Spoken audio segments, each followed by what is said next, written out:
नमस्कार, आप सभी का रमेश रुयल यूट्यूब चैनल पर बहुत हार्दिक स्वागत है।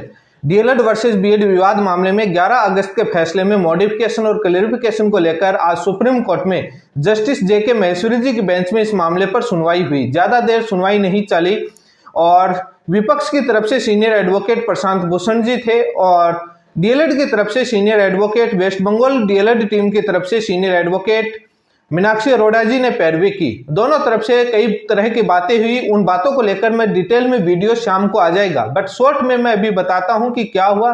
शाम को इस बात पर भी चर्चा करूंगा कि बीएड ने अपनी मिसलेनियस एप्लीकेशन में एमए में क्या क्या ग्राउंड लगाए हैं, क्या क्या बातें कही हैं और आज सुनवाई के दौरान सबसे ज्यादा बहस में क्या आया और आगे क्या हो सकता है। इन बातों को लेकर डिटेल में शाम को चर्चा करूंगा, बट शॉर्ट में आपको जानकारी दे देता हूं कि क्या हुआ। दोनों तरफ से ये हुआ कि डीएलएड की तरफ से बताया गया कि इश्यू ऑलरेडी डिसाइडेड है सारी चीजें, और बीएड की तरफ से ब्रिज कोर्स को लेकर के अपॉइंटमेंट ऑलरेडी हो चुके हैं। ये सारी चीजें रखने की कोशिश करी।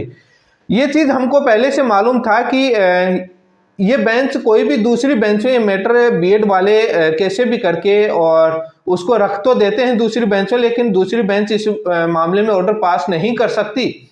इसीलिए आज इस बेंच में ओवरऑल कंक्लूड ये हुआ कि 11 अगस्त का फैसला जस्टिस अनिरुद्ध बोस और धूलिया जी के बेंच के द्वारा दिया गया है, तो ये मैटर है वो अप्रोप्रिएट बेंच में रेफर कर दिया गया है। अब ये मामला जस्टिस अनिरुद्ध बोस की बेंच या जस्टिस धूलिया जी के पास लगता है, किस बेंच के पास लगता है इसको लेकर शाम को अपडेट दे दूंगा। क्या एडवोकेट से चर्चा होने के बाद सब बातें सामने आती हैं, लेकिन ये इस मामले में आगे सुनवाई होगी। मैटर अप्रोप्रिएट बेंच में लिस्टेड के लिए भेज दिया गया है। अब आगे कब सुनवाई होगी उसको लेकर के सुप्रीम कोर्ट ही तय करेगा, रजिस्ट्रार ही तय करेगा। लेकिन बीएड वाले कितने दिन परेशान करेंगे। बिहार के मैटर की भी चर्चा की गई और उन्होंने कहा कि ब्रिज कोर्स पर ऑलरेडी इश्यू डिसाइड हो चुका है। ये प्रशांत भूषण जी को मालूम नहीं है, वहां पर पॉइंट आउट कर रहे हैं, लेकिन ब्रिज कोर्स पर डिसाइड हो चुका है मैटर इश्यू, उसको वापस करने की कोशिश कर रहे हैं। तो जस्टिस अनिरुद्ध बोस और धूलिया जी के पास जाएगा तो उनको मालूम है कि क्या क्या इश्यू डिसाइड हुआ है, क्या क्या जजमेंट दिया है।